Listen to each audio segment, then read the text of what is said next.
본향교회 성도 여러분들 안녕하십니까? 믿음으로 언제나 하나님과 함께 하심으로 하나님의 은혜와 평강이 우리 성도님들 가정마다 가득하시기를 주님의 이름으로 기도드립니다. 우리가 코로나19로 인해서 비대면 예배를 드릴 수밖에 없는 상황에 처했습니다.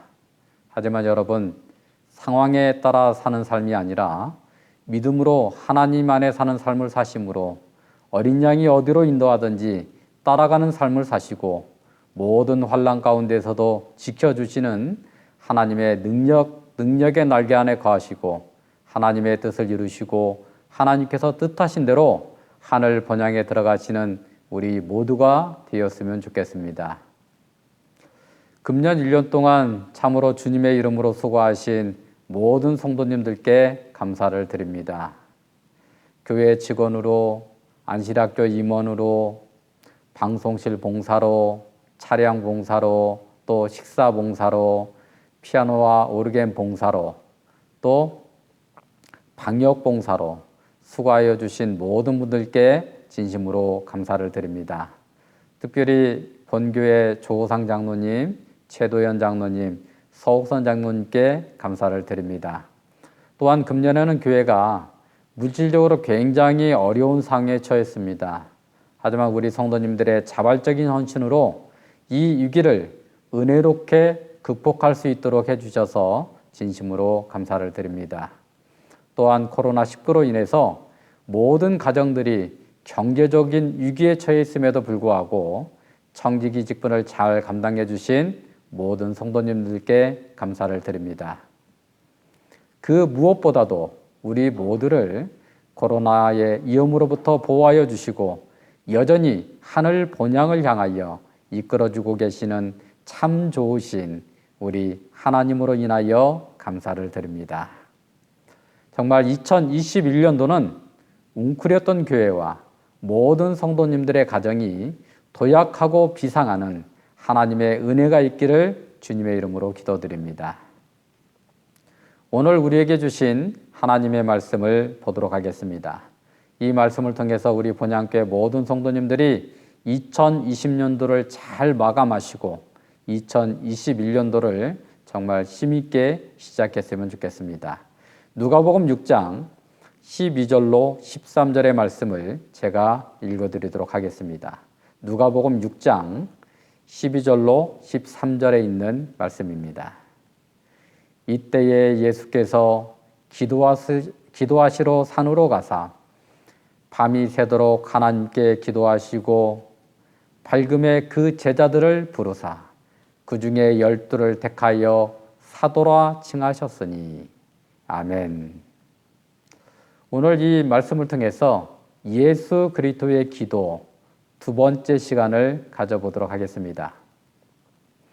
우리는 지난 시간에 예수님께서 기도하시던 세 가지 장면을 살펴보았습니다. 첫 번째로 예수님께서는 사명을 위하여 기도하셨습니다. 요단강에서 침례 요한에게 침례를 받으시고 그분의 공적 생애를 기도하심으로 시작하셨습니다. 주님께서 기도하시자 어떤 일이 일어났습니까? 성령이 비둘기처럼 내려 주님의 머리 위에 임했으며 이는 내 사랑하는 아들이요 기뻐하는 자라고 아버지 하나님께서 선포하여 주심으로 주님의 십자가의 대속적 사명이 시작이 되었습니다. 주님께서 기도하심으로 아들 하나님과 성령 하나님과 아버지 하나님께서 하나로 연합하셨습니다. 그리고 인류의 대속적 사명을 이 세 분의 연합된 하나님의 능력으로 시작할 수가 있었던 것입니다. 이 십자가의 대속적 사명을 바칠 때에 어떤 일이 일어났다고요? 주님께서 마지막으로 하신 것은 큰 소리로 아버지여 내 영혼을 아버지 손에 부탁하나이다 라고 기도하시는 일이었습니다. 사명의 길은 이렇듯 기도로 시작하여 기도로 마쳐지게 되는 것입니다. 또한 이 사명은요, 아들 하나님과 성령 하나님과 아버지 하나님께서 하나로 연합하실 때에 시작되고 완성된다는 사실을 꼭 기억하게 되시기를 간절히 바랍니다. 그래서 예수님께서 이 땅에 오셔서 십자가의 그 구속적인 사명을 짊어지셨을 때에 그것은 예수님 혼자 수행한 것이 아니고 삼위 하나님께서 언제나 함께 하셨다는 사실을 우리는 알아야 되는 것입니다. 또한 우리에게 주어진 사명을 우리가 감당할 때에도 우리가 우리 스스로의 능력으로 우리가 그냥 하는 것이 아니고 이 삼위 하나님께서 우리와 함께 하실 때에 우리에게 맡겨주신 사명을 하나님의 능력과 하나님의 은혜와 하나님의 보호심 가운데서 완수할 수 있다는 것을 더불어 기억하셨으면 좋겠습니다. 두 번째로 예수님께서는 시험 받으실 때에 기도하셨습니다. 아니, 주님께서 기도하실 때에는요, 감히 사단이 시험하지 못했습니다. 이렇게 기도로 무장된 주님은 사단의 모든 시험을 말씀으로 승리하셨습니다. 세 번째로 주님께서는 아버지 하나님과의 영적 교제를 위하여 기도하셨습니다. 무엇보다도 더 중요하게 여기셨다고요? 병든 사람들을 고쳐주시고 봉사하시는 것보다도 더 그들에게 천국 복음을 전파하시는 그분의 사명을 감당하시는 것보다도 더 아버지 하나님과의 긴밀한 영적인 교제를 더 중요시했다는 사실을 우리가 지난 시간에 배웠습니다. 주님의 공적 생애에 목적을 세우신 분이 아버지 하나님이셨기 때문에 주님의 공적 생애를 가능케 하시는 분도 능력을 부어주시는 분이 성령 하나님이셨기에 주님께서는 기도를 통해서 아버지 하나님과 영적 사귐을 나누는 일을 맨 윗자리에 놓으신 것입니다. 그래서 주님께서는 아주 습관적이고 반복적으로 아무도 없는 광야로 달려가셔서 기도를 통해서 하나님을 아버지라 부르시면서 자신이 아들 하나님이라고 하는 정체성을 수시로 확인하시고 거기에서 얻어진 영적 에너지를 통해서 그분의 그 아름다운 구속의 길을 끝까지 완주하신 것입니다. 그렇다면 여러분, 예루살렘 성전에서 드려졌던 제사장들의 기도는 어땠습니까? 그들도 정말 밤낮으로 기도했을 것이고 주님을 표상하는 제물의 머리 위에 손을 얹고 기도했을 것입니다. 그런데 왜 그들이 드린 기도는 무의미한 기도가 될 수밖에 없었고 주님의 기도는 이렇듯 능력의 기도가 될 수가 있었을까요? 그들의 기도는 아들 하나님을 영접하는 기도가 아니었음을 아기 예수가 오셨을 당시에 아기 예수를 영접하지 않은 그 역사적인 사실을 통해서 우리가 확인할 수가 있는 것입니다. 반면 예수님의 기도는 어떻습니까? 아들 하나님과 아버지 하나님과 성령 하나님께서 하나가 되시는 기도였다는 것에서 뚜렷한 차이점을 발견할 수가 있는 것입니다. 주님께서 가지셨던 그 놀라운 기도의 동력을 우리 본향교 성도님들도 경험하시기를 원하십니까? 그렇다면 기도를 통해서 여러분들의 마음의 보좌에 아버지 하나님과 아들 하나님과 성령 하나님을 모시게 되시기를 주님의 이름으로 기도드립니다. 이 시간에는 예수 그리스도의 기도 두 번째 시간으로서 주님의 기도의 능력의 원천으로 여러분들을 초대합니다. 오늘 본문의 내용은요, 예수님께서 많은 제자들 가운데에서 12를 구분하여 사도로 세우는 장면입니다. 이 12사도를 세우는 것이 예수님의 기도의 결과였음을 우리에게 알려주고 계시는데요. 그것도 그냥 기도가 아니고 철야 기도를 통해서 세우신 것을 알 수가 있습니다. 저도 그렇지만 우리 성도님들도 기도하시면서 어떤 간구를 가장 많이 하세요? 우리 성도님들이 기도할 때, 또 저도 기도할 때 이런 말을 가장 많이 한 것 같아요. 하나님의 뜻대로 이루게 해 주시옵소서. 여러분들도 이렇게 기도하지 않으십니까? 여러분들은 하나님의 뜻을 이루기를 원하십니까? 아니면 여러분의 뜻을 이루기를 원하십니까?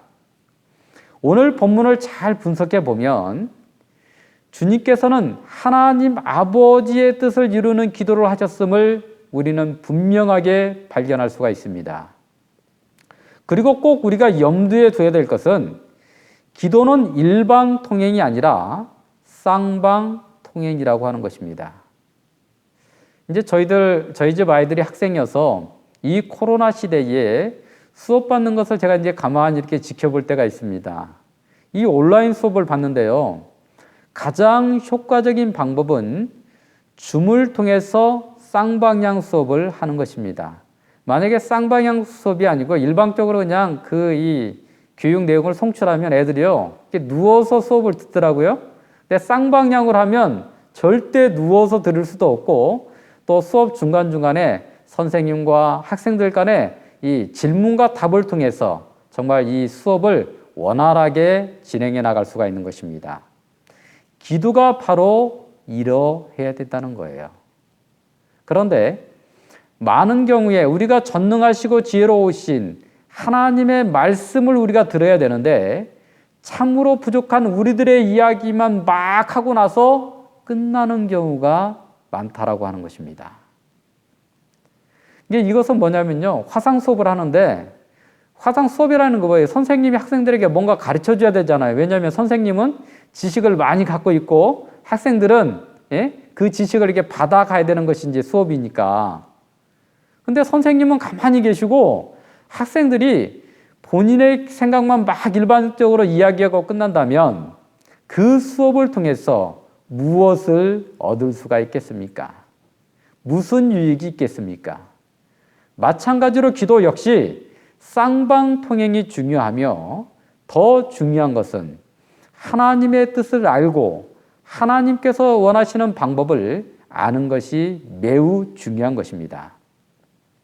이것을 우리는 교통한다 이렇게 표현하는 것입니다. 그래서 우리는 하나님과 교통하기 위해서 기도 드리는 것입니다. 오늘 말씀을 통해서 예수님께서 어떤 도전을 받고 계셨어요? 그리고 아버지 하나님과의 교통을 통해서 어떤 계시를 받고 어떤 결과로 이어졌는지를 살펴보도록 하겠습니다. 오늘 본문에 보면 이때에 예수께서 이렇게 시작하고 있습니다. 여러분, 이때가 어느 때입니까? 이 누가복음의 6장을 제가 이렇게 다시 한번 읽어보니까 초반부에 보면 안식일에 두 가지 사건이 일어난 것을 기록하고 있어요. 하나는 예수님과 제자들이 안식일에 밀밭 사이를 지나는데 이 제자들이 너무나 배가 고픈 거예요. 그래서 이삭을 잘라서 손으로 막 비벼서 먹는 사건이 기록되어 있습니다. 그런데 그거를 누가 봤어요? 어떤 바리새인들이 봤어요. 그리고 예수님께 고발을 합니다. 이에 예수님께서 뭐라고 답변하세요? 누가복음 6장 3절로 4절에 그 말씀이 나와 있습니다. 예수께서 대답하여 이르시되 다윗이 자기와 및 함께한 자들이 시장할 때에 한 일을 잊지 못하였느냐. 그가 하나님 전에 들어가서 다만 제사장 외에는 먹어서는 안 되는 진솔병을 먹고 함께한 자들에게도 주지 아니하였느냐. 그러니까 주님의 이 말을 들은 바리새인들이 분기탱천하게 되었습니다. 화가 막 머리까지 치솟아 오른 거예요. 그리고 이제 그 또 다른 안식일 날에 서기관들과 바리새인들이 예수님을 고발할 증거를 찾으려고 눈에 불을 켜고 지켜보고 있었어요. 그런데 예수님께서도 그 사실을 다 아시면서도 손 마른 사람을 고쳐주기 위해서 앞에 나와서 서라고 하시더니 일장 연설을 하십니다. 내가 너희에게 묻노니 안식일에 선을 행하는 것과 악을 행하는 것, 생명을 구하는 것과 죽이는 것 어느 것이 옳으냐. 이렇게 말씀을 하시고 손 마른 사람을 고쳐 주십니다. 그것도 안식일 날, 그것도 이 종교 지도자들이 예수님을 고발하기 위해서 시퍼렇게 눈을 뜨고 지켜보고 있는데 그 앞에서 일장 연설까지 하시면서 그렇게 행하신 것입니다. 그래서 이 서기관들과 바리새인들에게는 정말 이런 안식일에 누구의 병을 고쳐주는 것, 이삭을 잘라서 비벼서 이렇게 먹는 것, 이거는 이 곡식을 타작하는 거나 마찬가지거든요. 이런 행위는 절대로 용납할 수 없는 행위였습니다. 그래서 그들은 분기탱천을 넘어서서 예수님을 처벌하기 위해서 작당하고 있는 이때에 예수님께서 뭘 하신 거예요? 산으로 가셔서 철야 기도를 하신 거예요. 여러분들 같으면 이러한 위기 상황에서 뭐라고 기도하시기를 원하십니까? 예수님께서도 분명 이 문제를 아버지 하나님께 아뢰었을 것입니다. 그런데 예수님께서 철야 기도를 드리시고 하신 일은 어떤 일이에요? 많은 제자들 가운데에서도 12를 택하여 사도로 세우신 일을 하셨습니다. 그리고 제가 찾아봤어요. 예수님이 그 바리새인들, 서기관들, 이 사람들은 어떻게 하려고 그러는 거지? 그리고 자세히 찾아봤는데 예수님을 잡아 죽이려고 작당하고 있는 이 종교 지도자들에 대한 대책은 성경에 기록되어 있지 않더라고요. 여러분, 예수님께서 드린 산상철야 기도에 어떤 비밀이 숨겨져 있기에 이런 결과가 나오게 된 걸까요? 예수님께서 드린 기도는요, 예수님께서 기도하시고 하나님께서는 들으시기만 하시는 일방통행이 아니라 서로 교통하는 쌍방통행이었다고 하는 것입니다. 예수님께서는 서쪽 하늘에 저녁 노을이 붉게 물드는 그 해질 무렵에 산에 오르셨습니다. 그리고 다음날 해가 환하게 떴을 때 대낮까지 기도하신 것입니다. 여러분, 주님께서는 어떻게 이렇게 끈기 있고 집중력 있게 기도할 수가 있었을까요? 여러분, 기도는 혼자 중얼거리는 독백이 아니라 서로의 생각을 주고받고 공감하는 대화라는 사실을 우리가 거듭 기억해야 될 것입니다. 끈기 있는 기도, 밤을 세워가면서 하는 철야 기도는 일방통행으로서는 매우 어려운 거예요. 하지만 쌍방통행, 서로 영이 교통하고 서로 대화를 나누면서 하는 기도는 언제 밤이 샜는지도 모르게 지나가게 되는 것입니다. 제가 이제 작은 경험이긴 하지만 옛날에 연애하던 시절에 이런 경험이 있습니다. 이게 밤에 누워서 좋아하는 이제 이 여인을 생각을 하면서 혼자 독백을 합니다. 머릿속으로 이렇게 이런저런 말을 하면 아마 멋있겠지 그러면서 막 속으로 막 연습을 하는 거예요. 그런데 혼자 독백하다가 아무리 길어도 1시간이나 2시간이 지나지 않아서 기분 좋게 잠속으로 빠져듭니다. 그러면 끝나는 거죠, 독백이. 그런데 또 한 번은요, 독백이 아니라 전화통화를 하면서 서로의 경험과 생각을 주고받으면서 또 신앙에 대해서 이야기하는데 조금밖에 안 지났는데 시간을 확인해 보니까 새벽 5시예요. 조금 지나니까 새벽 6시입니다. 이제 시간이 좀 천천히 흘렀으면 좋겠는데 저도 이제 날이 새면 나가서 일을 해야 되고 상대방도 뭔가 이제 활동을 해야 되잖아요. 그런데 시간이 금세 흘러서 아침이 밝게 되었습니다. 여러분, 예수님께서 어떻게 끈기 있고 집중력 있는 철야 기도를 했는지 여러분 아시겠죠? 아버지 하나님과 계속 교통하는 기도를 했다라고 하는 것입니다. 처음에는 아마 주님께서 현재 닥쳐 있는 서기관들과 바리새인들의 그 분기탱천한 문제를 아버지 하나님께 아뢰었을 거예요. 아버지 하나님, 저들이 저렇게 막 분을 내면서 저를 하려고 하는데 이거 어떻게 해야 되죠? 틀림없이 여쭈어봤을 것입니다. 그러다가 아버지 하나님께서 주님 앞에 놓여있는 시급해 보이는 문제보다 정말 주님께서 꼭 하셔야 하는 인류를 죄로부터 구원하시기 위해서 주님께서는 십자가의 대속을 이루시고 그 복음을 땅끝까지 전하기 위해서는 어떻게 되는 거예요? 주님께서 직접 전하는 것이 아니고 제자들을 세워서 전해야 되는데 세워야 하는 사도들을 선발하는 문제를 언급하셨을 거예요. 그래서 아들 하나님과 아버지 하나님께서는 밤을 새워가면서 교통하시는 가운데 12를 사도로 세우기로 합의하시면서 누구를 세울 건지를 의논하시면서 아마 이렇게 의논하면 그러잖아요. 한 사람 한 사람 이야기하면서 그 사람의 품성이나 또 약점이나 살아온 배경에 대해서 상의를 했을 것입니다. 그것도 밤새도록 하신 거예요. 여러분, 삼위 하나님께서 전능하신 하나님이신데 밤새도록 이 12명밖에 안 되는데 12명을 세우시는 것을 상의할 만큼 그렇게 사도를 세우는 일이 중요했을까요? 제가 이제 이 시대의 소명을 자세히 한번 읽어봤어요. 그러니까 이게 읽어보니까 이렇게 기록이 되어 있더라고요. 예수께서는 제자들이 당신에게서 보고 들은 것을 세상에 선포하는 증인으로 내보내기 위하여 그들을 부르셨다. 그죠? 사도로 부르신 것입니다.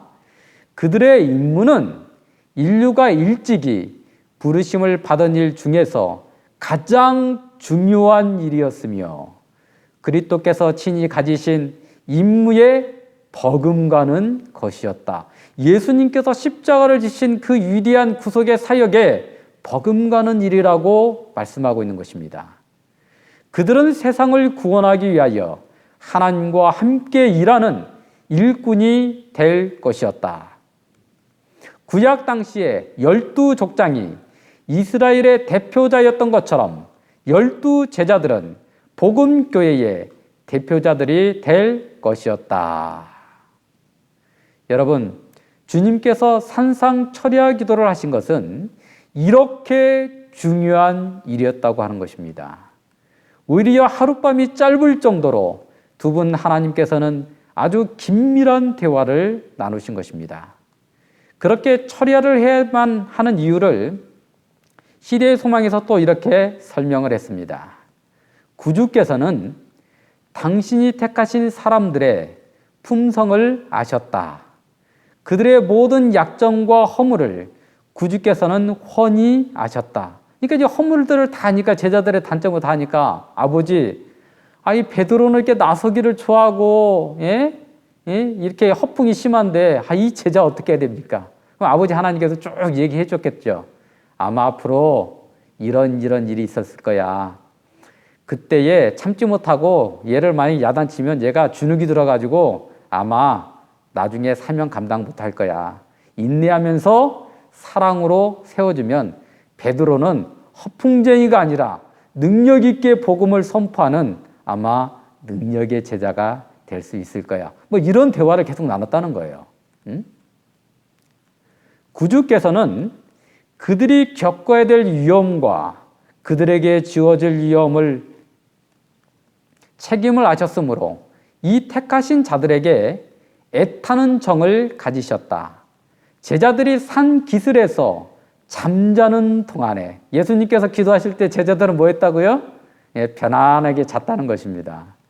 구주께서는 홀로 갈릴리 바다 근방의 산 위에서 온 밤을 세우시면서 그들을 위하여 기도하셨다.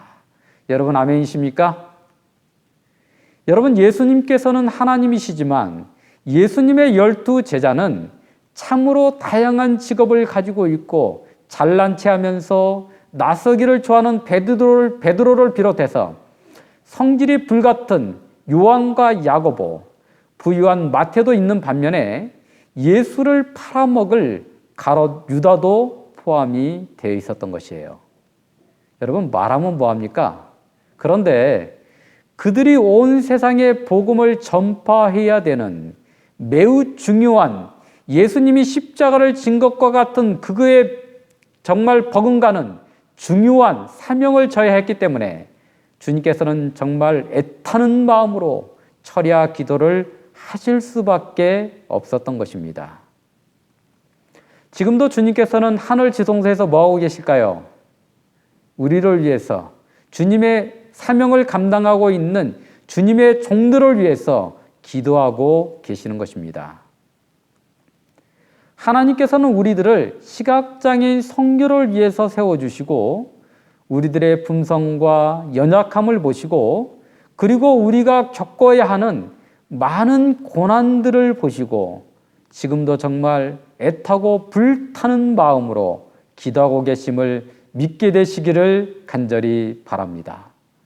여러분들이 정말 영혼을 사랑하는 마음으로 복음을 전하고자 하는 마음으로 하지만 연약한 우리 자신들을 바라보면서 눈물을 흘리면서 주님께 기도하고 있을 때에 주님께서는 더욱더 간절한 마음으로 하늘 성소를 위해서 이 교회를 위해서 우리들을 위해서 기도하고 있음을 꼭 기억하시고 용기를 잃지 않게 되시기를 간절히 소망합니다. 그러면 여러분, 언제 주님께서 기도를 마치시고 제자들을 있는 곳으로 내려왔습니까? 아버지 하나님과 완전한 교통을 통해서 아버지 하나님의 뜻대로 12제자를 이미 마음에 선택하신 후에, 즉 기도의 응답을 받으신 후에 내려오신 거예요. 만약에 예수님께서 기도의 응답을 받지 못했다면 어떻게 했을까요? 아마 이 산상 철야 기도가 3일 철야 기도, 일주일 철야 기도로 바뀔 수도 있었을 것입니다. 그러므로 기도는 언제까지 드려야 되는 것입니까? 아버지 하나님께서 응답하실 때까지, 아버지 하나님의 뜻을 분명히 깨달아 알 때까지. 기도는 자신의 생각을 하나님께 통보하는 것이 아니라 아버지 하나님의 그 능력을 아주 받고 아버지 하나님의 뜻을 헤아릴 때까지 하는 것임을 여러분들 꼭 명심하시고 기도하시되 하나님과의 교통을 통해서 하나님의 뜻을 응답받을 때까지 기도하게 되시기를 간절히 소망합니다. 이 청교도 아시죠? 청교도들은 오직 신앙을 위해서 나라를 버리고 대서양을 넘었던 사람들이 바로 청교도들입니다. 근데 이 청교도들의 명언에 뭐라고 말씀하고 있냐면 그대가 기도할 때까지 기도하라. 이게 무슨 뜻입니까? 아니, 기도하고 있는데 뭘 기도할 때까지 기도하라고 그러는 거예요. 이건 뭐냐면 그대가 기도할 때까지, 예수님처럼 기도할 때까지, 예수님처럼 아버지 하나님과 교통을 통해서 하나님의 뜻을 분명히 알고 하나님의 뜻을 행할 수 있도록 응답을 받을 때까지 기도하라, 이 말입니다. 2020년 마지막 안식일에 우리 모든 허물을 주님의 십자가 아래 내려놓으시기를 바랍니다. 우리를 그분의 아들이라 딸이라 칭하여 주시고 우리와 대화하시기를 기뻐하시는 그 좋으신 하나님께 주님께서 아버지 하나님과 교통하시고 응답받는 기도를 드리신 것처럼 우리 본향교회 성도님들도 간절한 마음으로 기도하게 되시기를 바랍니다. 그래서 하나님의 응답을 받으시고 본향교회가 걷는 길이, 여러분들이 걷는 길이 화려한 꽃길이든지 아니면 가시밭길이든지에 관계없이 아버지 하나님께서 원하시고 뜻하신 그 길만을 걷게 되시기를 간절히 바랍니다. 십자가의 길이었지만 주님께서 아버지 하나님께서 뜻하신 길이었기에 어떻게 걸으셨어요? 기쁨으로 감사함으로 걸으셨던 것처럼 찬양하며 주저함 없이 전진하게 되시기를 간절히 바랍니다. 우리들이 걷는 이 길 끝에 주님께서 예비하여 주신 하늘 본향이 있기를 간절히 소망하며 확신하며 말씀을 드리겠습니다.